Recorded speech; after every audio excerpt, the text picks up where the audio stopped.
So we're in Daf Zayin with Amar B'Yochanan Mishum Rabbi Yossi. Zayin Amud Aleph. ואמר ביוחנן משום רבי יוסי, טובה מרדות אחד בלבו של אדם יותר מ100 מלכויות, שנאמר והרדיפה את מאהביה ואמרה אליך ואשובה אל אישי, הראשון כי טוב לי אז מעתה. He says a person that he's awakening himself or is contemplating, it's better than lashes that he gets from somebody else.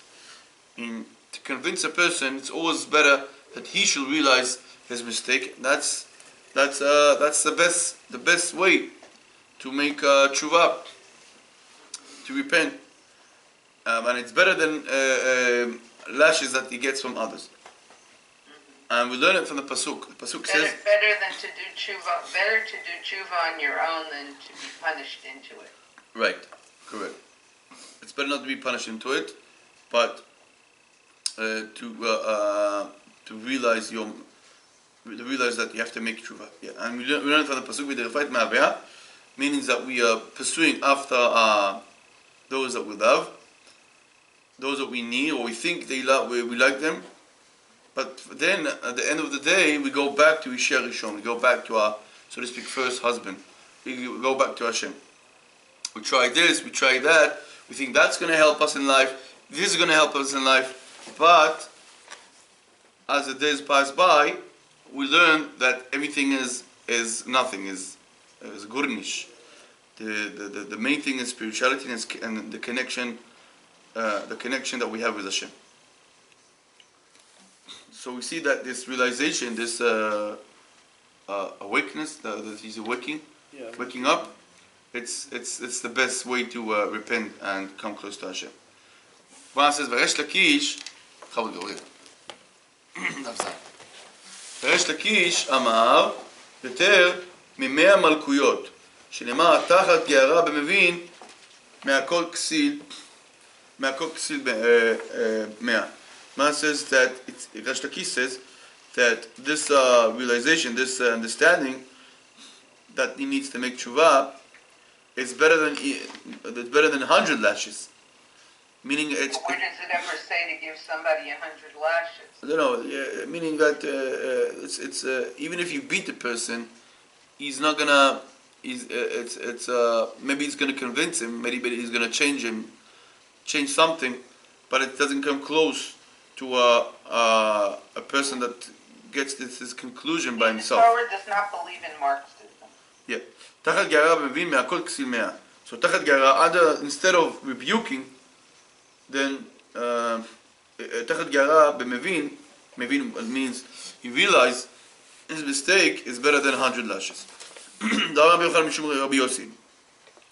שלושה דברים ביקש משה מלפני הקדוש ברוך הוא ונתן לו. There's 3 things that Moshe Rabbeinu asked from הקדוש ברוך הוא. He requested from הקדוש ברוך הוא and Hashem accepted his request. He gave him those 3 things. The first thing is ביקש תשתרש שכינה על ישראל ונתן לו.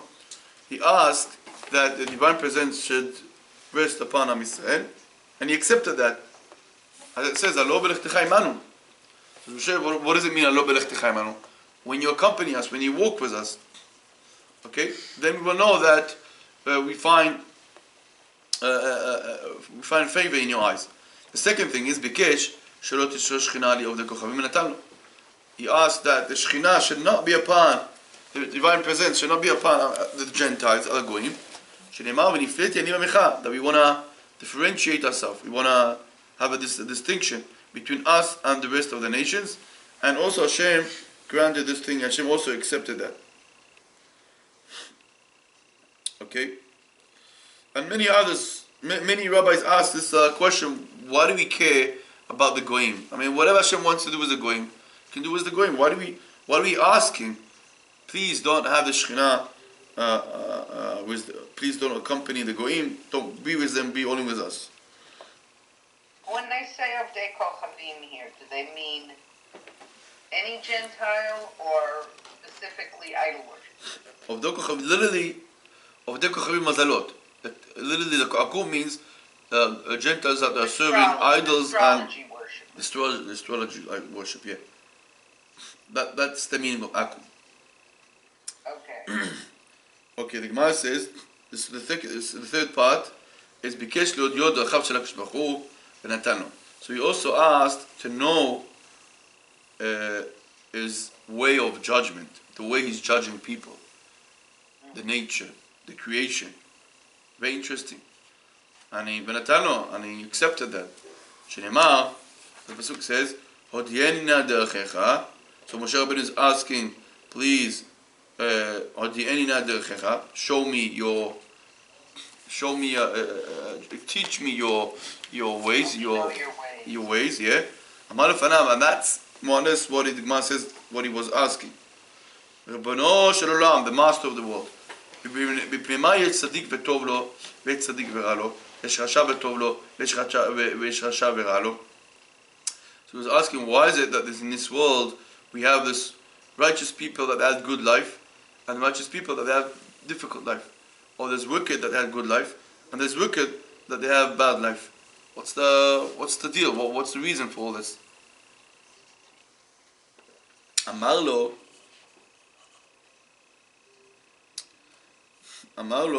Moshe, צדיק וטוב לו, צדיק בן צדיק. צדיק ורע לו, צדיק בן רשע. רשע וטוב לו, רשע בן צדיק. רשע ורע לו, רשע בן רשע. So it depends who your father is. If your father is righteous, and you are also righteous, then Hashem will provide you good life. But if your father is wicked... Doesn't seem fair to me. One second, we'll get to it. But if your father is wicked, then you also suffer because your father. Okay? And a wicked where he has good life, it's because his father was righteous. So the merits are continuing to go through his father to his son. Resha veralo, but if he's Rasha and he has hard life, he is a Rasha ben Rasha. He is a wicked and his father is wicked. But now the Gemara said that doesn't make sense. Why? Amar Mo, Debbie, your question. Amar Mo, Tzadik Tov lo, Tzadik ben Tzadik, Tzadik veralo, Tzadik ben Rasha. So basically what you're saying, that if he is righteous and he has good life, that means he is righteous and his father is righteous. But then how could he be anything but? If his father was righteous, it's easy for him to be righteous. Don't be sure about it. Don't be sure about it. Throughout the history, we learned that it was not the opposite. The Gemara sometimes says the opposite. Many times, great people come from very simple families. In fact, the opposite. Yeah, but then it's his doing, not his father's doing. Okay. It's his doing, so he should get a better reward. You know, you're getting into a big. Was a Russia, he's still not like Abraham. You're getting into a bigger debate. I'm getting into a big philosophical conversation. No, it's not a philosophical. It's a discussion in the Chumash, right? Next week, we're going to learn that Hashem accepted the prayers of Yitzchak. V'ya'ater lo. When Rivka was barren, when Rivka didn't have children, they were praying. One corner and the other corner. Yitzchak was standing one corner opposite to him. Rivka was in the other corner. And Hashem accepted... Is that why she had twins? I don't know why this is. But that's why Hashem accepted Yitzchak's praise. He didn't accept Rivka. Why? Rashi says, Rivka tzaddiket bat rasha. Yeah. That should make her doubly Correct. worthy. I'm just telling you what one opinion says. What you're saying is there's a different opinion to that. Well, I don't agree with that. But there's I don't have to agree with that opinion. We don't have to agree. We just need to know what the opinions are saying. And is that shame? Okay. Yep. Okay. Anyway, the Gemara says, "V'aktiv poked avon avot al banim, uktiv banim lo yamutu al avot, uromin al kara edade, mashina lo kashya, hak shochazim maaseh avotem yedem, v'ashen ochazim maaseh avotem yedem." So you just told me, you just said, Gemara says that if his father is wicked and he is righteous, then potentially he will still suffer. But it doesn't really go hand in hand with the statement, the following statement. What's the statement? What's the question? This is, one pasuk says, Poked avod avod al banim. Meaning that the children will get punished because of fathers. The other pasuk says, Ubanim lo yamutu al avod, that the children will not be punished because of their fathers. How do we answer this question. The Gemara says very easy. How do we If reconcile the father, what? How do we reconcile? How do we reconcile it? Right. If the father is following if the son is following the father, then the Gemara is he's Rasha. Then he will get punished for his father's sins. But if he doesn't follow his father's sins, he decides to be righteous, then will not get punished because of his father. So it's very clear here. So that goes against what they just Exactly, said. that's the Gemara's question. So it goes against what we said. We say that if he's a tzaddik, the son of Rasha, a righteous son of a wicked, then he is punished. Okay? Because his father. But here we say that no, this has nothing to do with his father. Who cares about his father? And if he doesn't continue his father's behavior, then he doesn't. We don't punish him for his father's sins. Ma says, "Ela arikama." Ma says, "No." Besides, there's a chesed la'alafim. Yeah. Ma says, "Ela arikama." Plenty of people for us to say that are less than 1,000 generations. Mm-hmm. Yeah. You're right, Debbie. Ela Gemara says, "Ela arikama." צדיק וטוב לו צדיק גמור, צדיק ורע לו צדיק שאינו גמור, רשע וטוב לו רשע שאינו גמור, רשע ורע לו רשע גמור. Man says, forget about what I told you. Forget about this answer. I have a new answer. What's the answer? It depends on himself. It depends if he's a complete tzaddik or not a complete tzaddik. If he is a complete tzaddik, then there's no reason for Hashem to punish him. So we'll have good life. But if he's a tzaddik, but not a complete tzaddik, he and there he has some failures, then Hashem wants him to come clean to heaven. And everybody's got failures. Yeah, but depends which failures. Sometimes Hashem wants to clean the soul in this world instead of cleaning it in the world to come. Okay, and the same idea, the same concept will apply to a wicked person. If he's Rasha, if he's Rasha Sheino Gomor, if he's wicked, but he's not really very wicked. He's not nasty. He's not a complete. Not cruel. Not cruel. Yeah. Then Hashem will provide him. Will give him good life in this world at least. Rasha v'ralo, but when there's a wicked that is a complete wicked, then Hashem says, "Okay, you're complete wicked. I will punish you in this world, and of course in the world to come." Anyway, the Gemara says, so that's the answer. And there's a sefer of the Ramban, Nachmanides, Sefer HaGeshul, very interesting book to read about the ways of Hashem. The Gemara says, "Uplika de Rabbi Meir." This last concept that we mentioned, that Hashem taught him the way of his behavior in this world, the way that he's punishing and not punishing this and that. This is a disagreement. This is a argument between Rabbi Meir and Rabbanan. Rabbi Meir says, "Damar Rabbi Shtayim natnu lo, echad natnu lo." There's only two things that he gave him, but not the last one. שנאמר, "וחנכתי את אשר אחרון, אבל פי שאינו הגון, וחנכתי את אשר אחם, אבל פי שאינו הגון." So sometimes Hashem has mercy, or he is kind of a chen.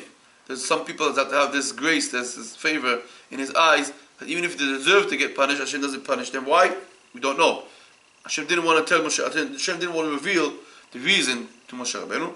And sometimes Hashem has mercy upon people, even if they're not, if they don't deserve, even if they don't deserve it. The Gemara says, "Vayomer lo tuchal liot לפניי, תנא משפט רבי יהושע בן כוחה, כך אמר לו הקדוש ברוך הוא למשה, כשרציתי לא רצית, עכשיו שאתה רוצה, איני רוצה." So the Gemara continues to explain the second part of this pasuk. It says, "Lo tuchal liot לפניי," you cannot see my face. Moshe Rabbeinu says, "I want to see your face." Kishmor tells him, "You cannot see my face."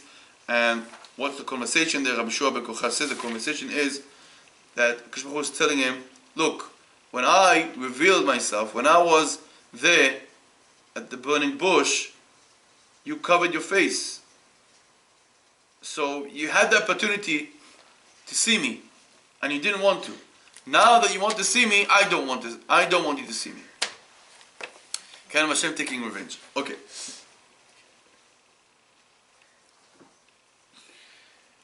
And So Tosfot Rosh asks, why should Moshe Rabbeinu get punished about, Okay, anyway, the Gemara says that this is also something that's not all agree about it. Uplika de Rabbi Shmuel ben Nachmani. Rabbi Shmuel ben Nachmani argues that. The Gemara says, Amar Rabbi Yonatan, B'scha shalosh zacha l'shalosh. For three things, three actions that Moshe Rabbeinu took, three actions that Moshe Rabbeinu did, he had this, he got three things. He was rewarded for three things. V'yisem Moshe panav, he covered his face. He had this merit, zachal kaseh panim. For the sake of covering his face, his face was shining after the story of the golden calf. B'scha ki yareh zacha v'yiru migesh talav. For his yirat shamayim, for his God-fearing, he had this merit that people would keep distance from him and have fear from him. B'scha me'abit zacha utmanat Hashem me'abit. And also he had the merit to look at the back of HaKadosh Baruch Hu. What does it mean to look at his back? It's also something that we should discuss in a different time. Yeah. And the Gemara explains, "V'asihodet kapay v'raiti techorai, amar b'chena b'bista, amar b'shmon, chasida melemet sh'HaKadosh Baruch Hu leMoshe kesher tefillin." Gemara says here that what he saw is a knot of the tefillin. So he was teaching him how to wear tefillin. That's what he saw, and for the merit of him not looking at the burning bush. So there's an argument here if it was the right thing to do or not the right thing to do. One says if Hashem revealed himself, look at it. The other Rabbi says no. Hashem is holy, you're not allowed to look at it. That's what Moshe Rabbeinu did, he covered his face. And for that sake he got a lot of reward, a lot of sachar merits for that. Stop here. Hashem will continue with Amar B'Yochanan Mishum Yossi tomorrow. Okay.